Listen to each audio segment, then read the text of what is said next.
I'm Julia. And I'm Denise. And today we're going to be talking about Skye at Holland. But before we move forward, please help us to click on the like and subscribe button so that the YouTube algorithm can push it out to like-minded individuals such as yourself. Thank you. So in our agenda today, we'll be talking about the fact sheet as well as the unit mix. Next, we're going to address the elephant in the room. There are no schools within 1 kilometre. Is that going to be an issue? Next, is there also any exit strategy for this project? And lastly, we're going to do a price mapping matrix as well as a buying strategy for the different unit types. So a little bit about Skye at Holland. It has a total of 666 units. And one thing to note is that the views of this development is going to be pretty spectacular. You're either going to have a pool view or you're going to have an unblocked landed view of the GCB area in Holland Village. Next thing to note is the car park lots. There will be a total of 666 residential car park lots and 5 for visitors. So a total of 671 car park lots shared among 666 units. This is something which is really very rare and something that we haven't seen in quite a while. If you've watched our previous videos and seen our analysis of the upcoming launches in Singapore, you realize that quite a number of these new developments that are situated close to the MRT station do not come with almost 1:1 ratio of car park lots to residential units. But for Skye at Holland, the developer has given almost 1:1 for this development. Why do you think so, Denise? In fact, most of them these days give only 80%. Like even ECs these days, they don't give a full 100%, they only give 80%. So it's actually quite amazing that UOL is actually willing to give 1:1. And not only that, they have 168 bicycle lots. So it shows that they want you to be car light, but they also want to provide for those that maybe have not just one car, but maybe 2 cars in this development. But it's also next to MRT, so it's the best of everything basically. You get car park lots, you get to park your car at home, and then you get to cycle around on the weekends and, live an active lifestyle basically. Yes. So this is located in District 10. It will be walking distance to Holland Village MRT station. It's about a 1-minute walk. Super close. Super near. And there will be 2 towers in this development. So in the unit mix itself, as you can see, there are no 1-bedrooms and the developer is starting from a 2-bed, 1-bath, which typically, appeals more to investors. You can see more than half of the projects are actually 2 bedrooms and the rest will be all 3 to 5 bedrooms, and the 4 and 5 bedrooms actually come with a private lift. In terms of location, let's see what is Skye at Holland surrounded by. So if we zoom in, it's actually next to One Holland Village. So this is an integrated mall as well as residences itself. And what I really like about OHV is that there are so many new restaurants, fitness studios that have actually opened up. So it's really that new kind of Holland Village enclave that I actually go pretty often these days. Skye at Holland is located very, very strategically, and we know people that usually live in the Holland Village area, they typically drive. So let's see how near Skye at Holland is to everywhere. In terms of schools, Henry Park Primary School and ACS International is about a 5-minute drive away. Then you have Hwa Chong Institution, UWC SEA, they are about 8 minutes drive. And then you have NUS, which is a 10 minutes drive away. Over on to the other side, you have One North Business Hub for those who are working nearby, 5 minutes drive. Star Vista, 7 minutes drive. Star Vista is also pet friendly. You have Dempsey, 8-minute drive, and then you have your Orchard Road Shopping Belt, 10 minutes drive away. Science Park, 10 minutes drive, and your CBD is about 12 minutes drive away. So you can see that you are very centrally located at Skye at Holland, and everything is about a 5 to 12 minutes drive away. Not only that, you're next to the MRT and you're also next to a huge mall, which is also pet friendly. So as you can see, a lot of the places in this, like Dempsey, Star Vista, they are coming up with more pet friendly activities that most people can actually bring their fur pets and all that over the weekend. And in terms of walking, if you want to just walk to the MRT station, we have Holland Village MRT. If you want to go to the mall, basically get brunch and all that, there's One Holland Village. Or you can head to Chickbee Gardens, which is a 7 minutes walk. Or you can go to the Rail Corridor, which is along Buona Vista, and it's just a 10 minutes walk. So I think Skye at Holland is really perfect for young families, young couples who really love that balanced lifestyle. It's not just about work, but you get to enjoy life on the weekends, catch up with friends, go work out at the Rail Corridor, or even at all the fitness studios in One Holland Village. And here we actually have the site plan of the project. So the views are actually pretty amazing for both blocks. For this first block, which actually faces the good class bungalow, you actually look at the Holland Rise area. For the other side, you're actually looking at also bungalows as well as low-rise developments. This faces towards Holland Village side. Basically, you'll look at the One Holland V and also the bungalows above and beyond. And these are all freehold condos, so you don't have to worry about your view being potentially obstructed in the future. So in deciding whether or not this development is something that many young families with school-going children will go, we checked and see whether Skye at Holland is within the 1 km range to any school. Unfortunately for Skye at Holland, it is not within the 1 km range to any good school, neither is it in the 1 km range of any school. However, there are some schools which are within the 1 to 2 km range. Denise, you actually work with a lot of families who purchase properties within the 1 km range to good schools, right? Yes. So actually I work with a lot of parents who like that distance. What we notice is that for One Holland V, as well as for Skye, they do not have any schools in 1 km. But in 1 to 2, they actually have Fairfield, they have Henry Park, Nanyang, as well as Newtown. So possibly it could attract parents who have already kids that gone in, or they are probably in like secondary or tertiary that want to move into this area because it's very convenient. Or they could be alumni. So alumni do not necessarily need that 1 km rule, for example. When you stay near Nanyang, for example, there's no mall, there's no amenities. But hey, if you stay 1 station away, you have Holland Village, you have all your amenities all around. So it really depends on what kind of lifestyle you actually want. So yes, there aren't any top schools or any schools even within 1 km itself, but I don't think that's a huge bugbear to most people who actually want to stay in the Holland area itself, because as you can see, a lot of the top schools are actually within vicinity. For example, you have your Henry Park nearby, which is just a short drive away. You have Nanyang Primary, which is 1 station away, and then you have RGPS as well as Nanyang Girls, which is just along the Bukit Timah belt. So for families who actually are in this area, I believe those who want to move towards One Holland V, they're either, dings without kids, or either that those that have kids that are already past the primary 1 age and they really want somewhere where it gives them lifestyle as well as amenities and convenience. So continue watching on where we share with you the exit strategy for buyers of Skye at Holland, and you can decide for yourself whether this development is safe to enter into. So as you know, Skye at Holland is going to have very, very good views. However, there's also units which are internal facing, and that's going to have the pool view. From what we heard, and of course this is not the official pricing yet, we filmed this a little bit in advance before the launch preview of Skye at Holland, but from what we heard, those with the internal pool view facing may start from 2,800 PSF onwards. That's actually pretty amazing, because for that strategy would be to go on the lower floors so you actually get a pool view. Otherwise, on higher floors, it's really like facing towards your neighbors internally. Yes, correct. So the strategy for those who are buying the internal facing unit is really to focus on getting as low a floor as possible, and don't fall into the trap of getting a high floor because you're going to be blocked by your opposite neighbor. Those with the GCB view and the unblocked landed view, from what we understand, it may start from the 3,200 to 3,300 range for those which are external facing, and those will be for your bigger unit types. Those 2-bedroom units are all going to be facing internal or facing the pool.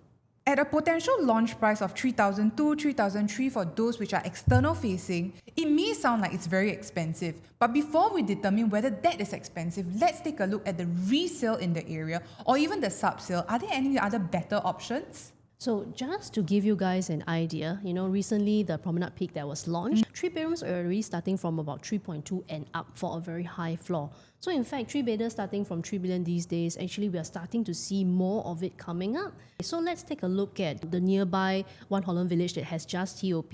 We are seeing that the 3 bedrooms are starting from about 3,004 PSF, asking about 3.75 mil for a 1,098 square feet 3-bedroom, and this is pre-harmonized. And the 3-bedroom premium, the 1,076 square feet, which is post-harmonized, is likely to start from... Scan the QR code to find out more, and we can discuss your buying strategy for Skye at Holland and whether do you have any other better resale or sub-sale opportunities in the District 10 and Holland Village area. Yeah, we've actually seen some D10 projects actually make a lot more than the new projects. So if you want to find out where these undervalued projects are, do scan the QR code, and we're happy to share our analysis with you guys. Moving on to the layout analysis of Skye at Holland, it's going to be a very straightforward one because we know UOL, they are known for having good layouts and we don't really have anything to nitpick in the layouts that they have designed. So this is the 2-bed 1-bath layout, 581 square feet. There's a total of 2 stacks, B1 and B2. Total number of units, 74. When you walk in here, it's an open kitchen concept. Then you have a dumbbell layout, bedrooms on both ends, and then this is actually a very, very efficient layout. One thing to note is that even for a 2-bed 1-bath layout, it's pool facing. And honestly, with this 2-bed 1-bath, I don't even foresee myself cooking because there's One Holland Village just right downstairs. There's hawker as well. The hawker centre is just right beside. Yes. Gimo Market is also just a short walk away. And based on the floor plans that we're given, this looks like one of the more popular kind of layouts that the developer is actually doing, which is dumbbell layout. So this has been proven to be quite popular in also Pinetree Hill. Essentially, once you enter, you get a tuck-in kitchen at the side. And then as you walk through, you have a good size dining space over here and 2 bedrooms at the side and 2 baths. So I think this really suits investors and a lot of those who actually want to have own stay over here. So this layout is definitely pretty attractive. And furthermore, because you have a hawker centre downstairs, there isn't so much need to cook. So I think this appeals to those who have very busy schedules and all. So another thing to note is that both bedrooms have ensuite toilets and this bathroom here is a Jack and Jill. Oh yeah, I just noticed that actually you can access it through your living room and the bedroom as well. Yes.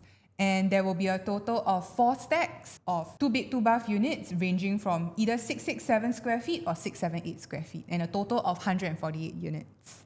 Now it's a 2-bed plus study, and this layout, the only other development that we've ever seen it in was just sometime last year, and it was our first time ever seeing it. And when we saw it, and if you've watched our previous video, we were actually very, very wowed by this layout. Yeah, so this is actually the 2-bed plus study, and what happens is same thing as you enter, the kitchen is tucked in at one side, and then you have 2 bedrooms, 2 bathrooms, and what I really like is really that the study is kept here. And it's in fact so cute that it's accessible even from the balcony itself. You can actually hack this to make a larger master bedroom, then you can put your bed here and then the study here, or you can just enclose it as it is. So it becomes really like a study space, and the cute part is that you can access it even from the balcony area as well. So this is very, very good and suitable for those who are very used to having a large master bedroom space. Those who live in like older condos or older developments in the Holland area, typically the bedrooms are bigger. And because this is a new launch, we all know that for new launches, the bedrooms are typically smaller. But with the addition of the study in the master bedroom, you have that option to hack away that partition and to make your master bedroom bigger. Yep, so I really like this layout, and I think that this will attract a lot of own stay because of the way it's being laid out and it's dumbbell style. I think most buyers these days actually like a dumbbell layout because it's just slightly more efficient. You don't waste so much space on the walkway itself. So moving on to the 3-bedroom, there are a total of 2 stacks, 915 square feet, total number of units 74. This is the smallest unit type in Skye at Holland, and this layout is very, very familiar. Denise, do you see this layout before? I think the last time I saw it was another UL project, Amo Residence, which is actually at Amo Q as well. Yes, that was launched about 3 years ago, and that was a sold-out project. And back then, because it was in the pre-harmonized scheme, a layout which looks like this was about 958 square feet. And that's including the aircon ledge, right? Yes. Yeah, and this one doesn't because it's harmonized. So you have 2 stacks here, 915 square feet, total number of units 74. So when you walk in here, it's very good because you are able to leave your door open and allow for ventilation through the unit without sacrificing your privacy. So you come in, you have kitchen with windows, and it's a tucked-in kitchen as well and closable. You also have the option to turn it into an open kitchen. And when you see here, this is likely going to be a glass panel that you're able to see through. Oh, that's interesting. So you can actually have more light that comes into the have natural light kitchen that come as in. well. And then you have your bedrooms all tucked on one side. One great thing about this layout is that in one of the bedrooms, it acts as like a junior master because you have your bathroom here, which is a Jack and Jill style. Dual access, basically, Yes. yeah. And then you have your master bedroom as well as your ensuite toilet here. All your bedrooms will come with very nice unblocked view.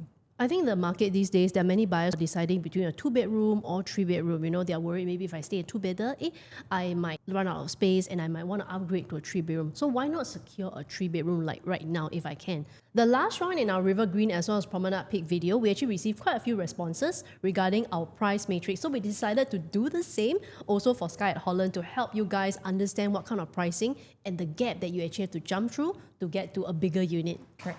So for a 2-bed, 2-bath to a 3-bed, 2-bath, the difference is that you'll be getting an additional bedroom. And that's one of the main considerations for many of the buyers because they want to be able to buy a unit that they can future-proof their stay. Because nowadays, with our seller stamp duty holding period of 4 years, you want to be able to make sure that whatever is your purchase for your property, it's able to last you through at least 4 to 6 years of you holding that property. So to be able to do that calculations is very, very important. So let's take a look. So what we've done is that we've mapped out the estimated PSF that Skye at Holland is going to be launched at for the 2-bed, 2-bath as well as the 3-bed, 2-bath. And from there, you can see that you could likely and potentially be paying about 694,000 all the way to maybe about 853,000 for an additional bedroom. Is that going to be worth it? And do you want to be the one that pays an additional 694,000, or do you want to be the one that pays an additional 853,000 in terms of your entry price for an additional bedroom? Having a very, very clear buying strategy when you are buying a unit from a developer or even a unit in the resale market is very, very important. So please scan the QR code to contact Denise or myself to hop on a call so that we can share more with you what our buying strategy is for you based on the unit type that you want, as well as the gap that you'll be having between you and a neighbor who bought a bigger unit type.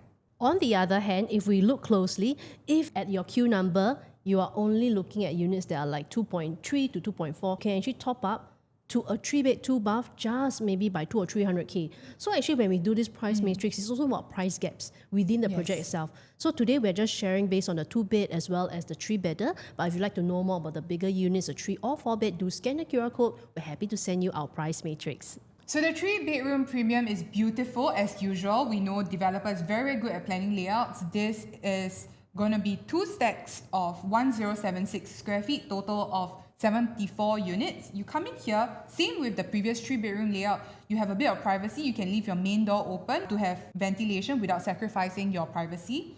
You come in, you have a dry kitchen, and then you have an enclosable kitchen here. And then you have your wet kitchen, then you have your yard, which comes with windows. And here you have your household shelter, as well as WC. You have your dining here, which can fit comfortably a 6-seater table, living room, balcony, and all your bedrooms are tucked in on one side. Compared to the previous layout just now, you have your 2 bedrooms here on one side and then 1 bedroom in the front. Then here you have all your bedrooms as well as your living, all on the same side, which means that they all get to enjoy the same unblocked view of the Holland area. Yeah, because in fact, One Holland Village comes up to about 4 or 5 floors. So the units, because they're already starting on 4th floor itself, so likely is that they'll be unblocked anyway, even from like 5th or 6th floor. So you actually enjoy very good views both ways. And this stack is actually facing towards the shorter side of One Holland Village. So the 4-bedders and 5-bedrooms will all have private lift. So as you enter from your private lift lobby, you actually get a very good sized living as well as dining space and a very nice wet kitchen that has a bomb shelter as well. So what I really like is that all 3 rooms here will actually face towards internal view, and then you have 1 bedroom that faces the other side. But overall, I feel that this layout is pretty good, and what I really like is the huge master bedroom. So whatever that you have seen in the 2 bedrooms, they're also giving the same in the master bedroom for the 4 bedroom. So you get a very luxurious master bedroom itself. This layout, however, will be suitable for smaller families because it's a 4-bed, 2-bath. You only have 1 common toilet here, which will be shared between the 3 common bedrooms. So if you do have a bigger family, you may want to consider the other unit type. Now we move into the next 4-bedroom layout, which is likely to be very popular because people in the Holland area, the D10, they like big layouts. So as you enter from the private lift lobby, you actually have 3 good sized bedrooms. See, all the rooms are also very huge. In fact, the master has a walk-in wardrobe as well. Even your junior master is very good size. And then you actually have a kitchen that is U-shaped. This is very similar to the 4-bedroom that I've seen at Promenade Peak, where you actually have a dry kitchen and then you have a yard area with WC and even a household shelter. This layout is probably going to be quite amazing. Going to be probably snapped up like what we saw in Promenade Peak, even in Upper House as well. So this is very good for those who are having intergenerational families living together, because you do have the junior master as well as a master bedroom. And on top of that, you still have one more common toilet which can be shared between the 2 other common rooms. And I believe this stack will also have price loaded onto it. Why? Because it's facing the good class bungalows view. So it's likely that based on what we've seen with UOL, they'll probably stack some of the pricing, especially the higher floors that faces the unblocked view for this layout, since it's actually really premium. Next, we have the 5-bedroom, which is also facing good class bungalow view, likely to have pricing stacked onto it as well. So this is just a larger version of the 4-bedroom just now. As you enter, landscape living and dining room, same, a U-shaped kitchen with a good size household shelter and yard at the back. And then all the rooms are a lot larger in terms of size. You have these 2 bedrooms which are linked, Jack and Jill, and then you have your master, which has a huge walk-in wardrobe. And then you actually have a junior master and 1 more bedroom. So overall, 5 very good sized rooms. It's Very, just slightly bigger than the 4-bedder. So I think this is also going to be really popular amongst people who stay the D10 area as well. Those who are looking to right size from their current GCB or their current landed, and they prefer something which is a single floor plate, this is a very, very good single floor plate unit to allow for comfortable living. Either that, parents who stay in the GCB, they want their kids to stay nearby. Their kids will probably be staying in this project itself, which is so convenient, and you can head down, just your coffee and all that right downstairs. So we actually have a 6T framework that we came up with regarding exit strategy for different projects. So Jubes, what do you think is the exit strategy for this project itself for One Holland V? So these are our 6T. 1, transitioners. Transitioners would be those who are like HDB upgraders or people who are buying their first-time homes, people who are buying to stay near family. That means in that area, you must have a lot of existing housing where people grow up at. Transformation triggers would be that, are there any transformations that are upcoming? Take, for example, a new MRT station or a new rail corridor or a new business park that's coming. Ticket size would be the quantum of the unit that you're actually purchasing. Is it going to be at a quantum that people can afford? Or even the PSF. Are you entering at a PSF that's much higher than the market accepted norm? Or are you entering at a PSF which is lower than the overall behavior of the market? This would be the top school effect. And as you know, many Singaporean families will move towards 1 km of top schools in Singapore, and this is one of the main drivers of many profitable properties today. So these top schools not only include primary, but also secondary as well as JC. I mean, you can't be just moving to the primary school. You must also ensure that they are near a good secondary school and JC, so that it cuts the travelling time as well. And then in terms of transportation links, is it near to an expressway, or are you very, very close to any MRT station, which is very, very well connected? And lastly, transaction momentum. More transactions within a development and within the area itself helps to boost up the overall valuation of that property in that development. So we know that Skye at Holland already meets this, which is right next to MRT. What else can you ask for? For the rest of the items, ticket size, top school effect, we're happy to share with you over a Zoom call. Scan the QR code to book a time with us, and we're happy to share more with you over Zoom. So UOL has another project nearby, which is called Pinetree Hill. Let's see if there's going to be any similarities between Pinetree Hill and Skye at Holland. So Pinetree Hill, they are also very near to each other, probably about 5 minutes apart from each other by driving. As of today, it's already 88% sold. Okay, it launched in 2023. So let's see whether there's any similarities in terms of the pricing strategy of the developer. One thing about Pinetree Hill is that it's not near any MRT, but it's 1 km to Henry Park. So whereas Skye at Holland, it is next to MRT, but no schools. So, give and take lah. They have pros and cons basically. So let's see what's the price kind of strategy that developer may implement for Skye at Holland. So this is the oldest price chart that I can actually find based on 20th July 2023. And as you can see, the take-up rate on the day one was actually pretty okay. They didn't release all the stacks itself as well. Now let's zoom in into how they actually price different unit types. So for the 2-bedrooms, we noticed that the per floor jump is actually quite standard, roughly about 8K, and then 3-bedroom premium maybe 11 to 12K. So because Skye is also not integrated or whatsoever, it's likely to be also similar. And then 5-bedroom is around 20K per floor. But what we notice is that between the 7 to 8 floor, there's always a jump, a double jump, I would say. They actually stack on that jump itself, whereby the jump could be maybe about 16K. So I think that maybe Skye Holland might have the same thing.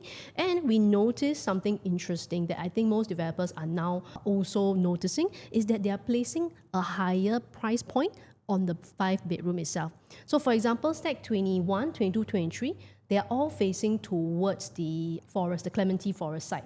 So this Clementi forest, wow, this is actually like 50 meters even to the boundary line and then towards the Clementi forest. So it's going to be really like unblocked view for the north facing. So let's see how they actually priced it. If we look at these 3 stacks, we notice between stack 21, 22, 23, even for the 5-bedroom, the PSF is actually higher than the 2 bedrooms and the 2 stacks next to it. So it's likely that you all may also do the same thing for Skye Holland, whereby the bigger units actually have a higher PSF because of the view, and they know demand is very high in this area. Right, Jubes? Yes. One thing to watch out for and to be prepared for is that if you're going to be looking at buying a bigger unit type, do be prepared that for the bigger unit type, it's likely going to be a higher PSF as compared to the smaller unit type. And that's something that is quite consistent with how the developer has been pricing their units in the developments that they have launched in recent years. So what we notice is there's another loading which happens on the 14th to 15th floor. So although Pinetree Hill, is quite similar to Skye in a sense that there's going to be unblocked view in front. Pinetree will face Clementi Forest, whereas Skye will face the unblocked, the good class bungalows and all that. So we notice another loading between the 14th and 15th floor, but it's not like unreasonable, like a huge jump and all that. They actually have pretty reasonable price jumps per floor, like about 8 to 11K thereabouts. And then for certain floors, they jump a bit higher. So this is why it's very important to have someone with you on launch day and even at post-launch to really analyze the per floor jump, not just from level 2 to level 30, because based on the different levels, there may be an increased price loading on maybe say 10 Certain or 11 floors, floor or 14 and 15 floor. And if you are looking at keeping your entry price as low as possible and to have a wider gap between you and someone that's entering at a higher floor, it's very important to have someone to be able to share with you this kind of real-time information when you're buying something from the developer on launch day or even post-launch. Many of my clients are very, very perplexed based on the recent new launches. How come developers are placing a higher premium on the bigger units? Why do you think so, Denise? Previously, right, the strategy is that bigger units will be lower PSF. Yes. But what we notice these days is that bigger units actually have higher quantum and PSF. So if we see, for example, the recent launches like Upper House, the 3 bedrooms were fully sold. Now the 4 bedrooms left are starting from 7 million. Even Opus as well, if you notice, mostly the 3 and 4 bedrooms are the most popular and almost sold out. And in fact, largely a lot of the buyers at Opus itself, 83% are Singaporeans, 16% are PRs, and the rest are actually foreigners. So number of foreigners that are buying this area have actually dwindled to maybe 1%, 2% thereabouts, and largely are Singaporean locals that are planning to buy in this area. So we foresee also for Skye Holland, it will be the same thing. The take-up rate for the bigger units will be very high, just like Promenade Peak, just at like Upper House as well as Opus. Same thing for Promenade Peak itself. 90% of the buyers were actually locals. In fact, PRs made about 9%, and PRs have to pay ABSD. And then also, 2 and 3 bedroom actually accounted for 82% of the sales. So it's clear that a lot of the buyers these days are looking for own stay, and they're willing to pay higher, even for a bigger floor plate. There are so many launches that are coming up in the end of 2025 and early 2026, and Skye Holland is just one of them. What are the other launches that are coming up, Denise? Okay, so Skye is actually launching right after the Ghost Month, 27 September. Penrith and Faber Residence will actually be launching the next week after, which is on 3rd October. And then Zaya Grand will be somewhere in October as well. Before you even get too confused, let's share with you a little bit of information about the 4 upcoming developments. So as you know, Skye at Holland is the very first one that's launching. As we have covered earlier, it's next to MRT, it's at One Holland Village. Next, you have Faber Residence, which is 1 km to Nanhua itself. Also very good size, it's 2 to 5 bedrooms. And then also we have Penrith, which is next to Queenstown MRT, also 2 to 4 bedrooms. And then lastly, we have Grand Zion. Grand Zion is the only project that has 1 bedrooms. It will start from 1 bedroom onwards, whereas the rest of the projects do not actually have 1 bedders. So you can see there's a general shift in the way that the developers are planning the units, and it's more geared towards having more usable space and more livable space within the unit itself. And there's a general shift that instead of providing a 1+ study, they go with a minimum of a 2-bed, 1-bath, which you can see with these 3 out of 4 developments here. And even for Grand Zion, the 1+ study bedroom, it's about 468 square feet, which will then lead to a very, very interesting quantum that you could be looking to enter. So if you're confused and unsure about which launch to actually buy for the last quarter of 2025, do scan the QR code and we're happy to jump on a Zoom call. As you know, this is just the part 1 of our analysis and we're happy to share more with you guys in depth over a Zoom chat. So these are all the new launches. Are there still any viable resale opportunities actually in the market, Jobs? What's very important is that besides looking at all the upcoming launches in the market, it's important also to keep yourself abreast of what are the available options in the sub-sale market as well as the resale market, because there could potentially be a very, very big gap in terms of the PSF that you're entering in versus what is the resale or sub-sale PSF. And if the gap is too big, then which one do you think is a safer entry? However, there could be some new launch developments where the PSF could potentially be on par with something which is in the resale market, which is 10 years old, 12 years old. Which one do you think will be a safer purchase? So hop on a Zoom call with us, scan the QR code, know your resale, sub-sale and new launch options before you make any decision, because whatever decision that you make today, your minimum holding period has to be 4 years. So we're happy to go through this analysis and also look at your exit strategy once we hop on that Zoom call. So scan the QR code and let's talk soon. Bye! Bye!